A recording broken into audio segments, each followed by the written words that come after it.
In this video, I'm going to talk to you a little bit more about the Mavic 2 Pro's new feature, which is the point of interest vision recognition. It's an awesome feature to use. It makes doing a point of interest a lot easier and a lot more safe in many circumstances. Stay tuned and I'll tell you everything about the new vision recognition and the GPS point of interest modes.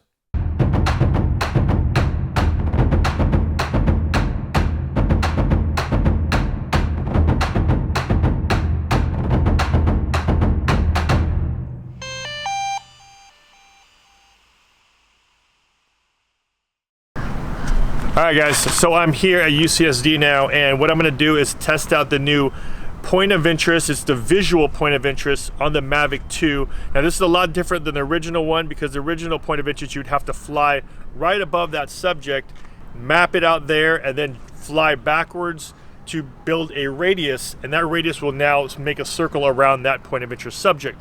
But what's changed here is that they've added in a thing called visual point of interest, where you're now able to look at your screen and pick and choose a subject on your screen, draw a square around it, and what that will do is drop pin in that location.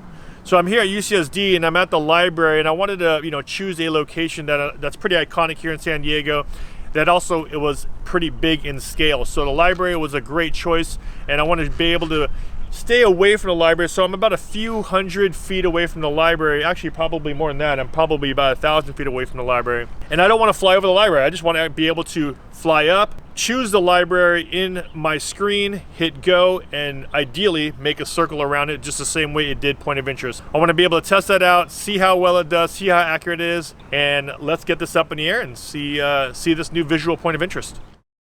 All right, so I'm actually going to take you guys with me on my flight just to talk you through exactly what I'm doing, how I'm lining things up, how I'm changing my settings, and just give you a little bit more detail of how the flight goes instead of just showing you guys the output. So here I am at UCSD. I have the grid on, so you always want to make sure you have your grid on. That way you can see your horizon, you can see if you're centered, and once you are, that's when you switch it from auto to manual. And then you want to dial everything in. So since I'm shooting at 4K at 30, I want my shutter speed at 60, ISO as low as possible at 100. And then here, in order for me to get the right exposure, I had to bring my aperture all the way to f11.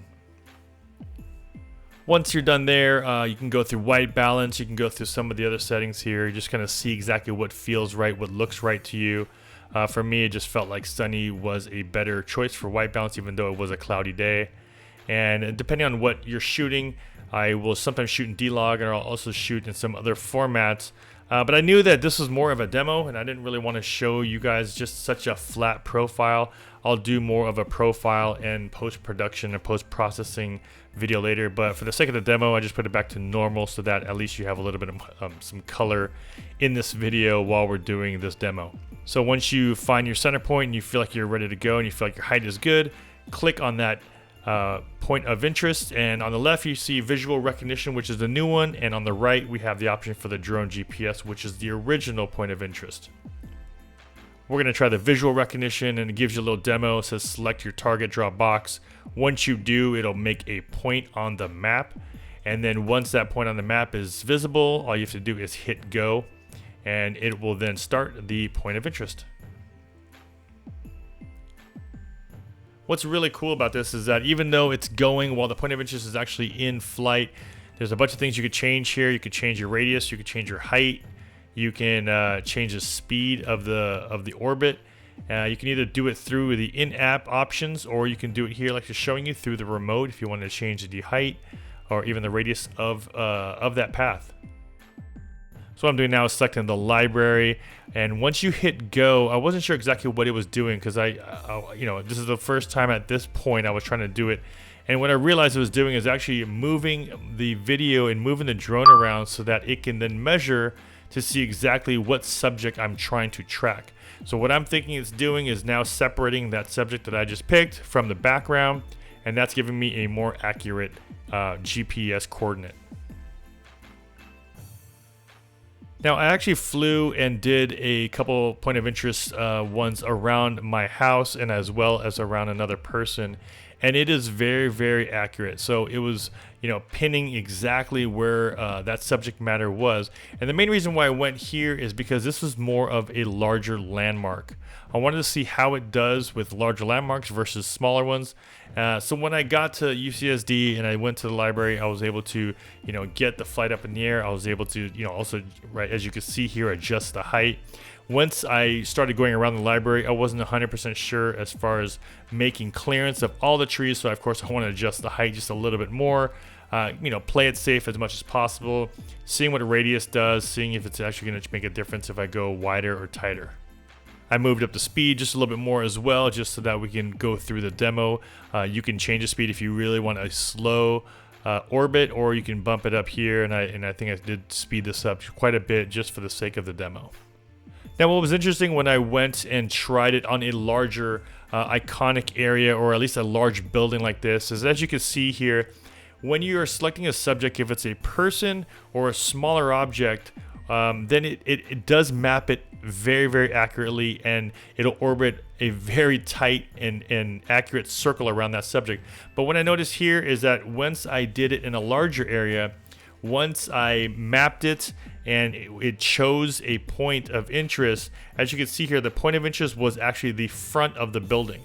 So technically, even though as you can see here, it is off a little bit, technically the app did what it's supposed to do and chose a specific location and did a point of interest around that location. But as you can see here, it was a little bit off, and that's only because the app doesn't know that I'm actually trying to get the center of the building as my point of interest. So there's circumstances where I feel like definitely this new point of interest will work really well. When you're trying to get something that's maybe of a larger scale like this library, I would think maybe the GPS would be a more accurate option for you.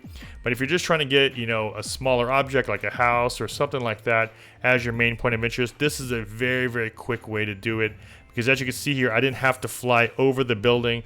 I didn't have to, you know, map that exact coordinate right above in the middle like you would have to do if you did it in the other version.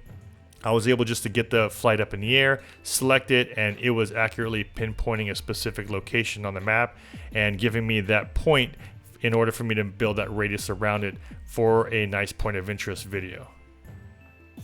Alright, so here's the actual footage straight out of camera, so no grading, no post-processing whatsoever. Just wanted to show you exactly what it looked like straight out of camera. And as you can see here, everything looks nice and smooth. The visual recognition worked well, worked exactly what it's supposed to be doing. I just wanted to test it in a larger location like this library. What I did here too is sped it up just so you can see the differences when I went up in height and went back down in height. You can slowly see those in the video, but speeding it up actually shows you how smooth that orbit really was. A big advantage of shooting in 4K is that you're also able to punch in. Now, most of my outputs are in 1080p, so the ability to punch into it, now I'm actually able to, even though it was a little bit off-centered because the point of interest was mapping the front of the building, I was able to now just kind of reposition it with 4K, using 4K to punch into the video, and all you have to do is, you know, move it over just a little bit so it's nice and centered for your video. So here we go, guys. I'm just gonna give you a quick run through of the GPS tutorial, and this is the same as the original point of interest. So if you've already flown that, this is exactly the same. A couple changes: you can actually use C1 to set that point of interest point now instead of doing it on the screen. And actually, the UI has been updated. It's very simple now for you to change radius, height, and speed right in the app if you wanted to do that mid-flight. So here I am above a home, and what I'm doing right now is actually going to map and set the point of interest right in the middle of the home. Once you do that, hitting C1, it'll let you know you've done it successfully.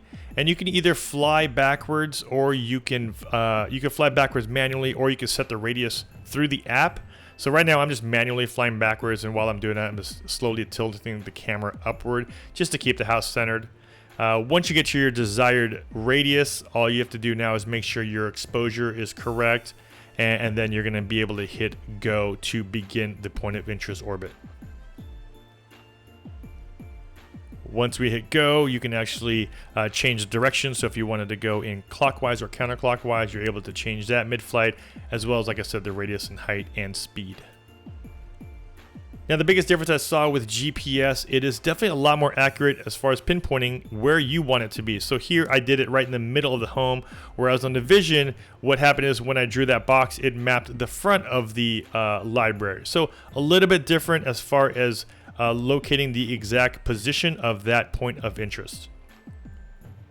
One of the biggest benefits of doing GPS, like I said, I think it's a little bit more accurate of where you want it to be, but the biggest benefit of Vision is you don't have to fly over that subject matter. You could stay further back. If you're saying you're flying around a concert, or you got a home and there's a lot of things around or people around, you can actually now just select it with the Vision and do the point of interest just like that without flying over that house. So there it is, guys, just a demo of how the new vision recognition of point of interest works on the new Mavic 2 Pro. Hope you guys got some value from this video, and of course, don't forget to hit that like button if you did, and don't forget to subscribe if you haven't already, and hit the bell to be notified when I post new videos. This is Ultra Anastasio with flightpath.com. I'll see you guys in the next video. Take care.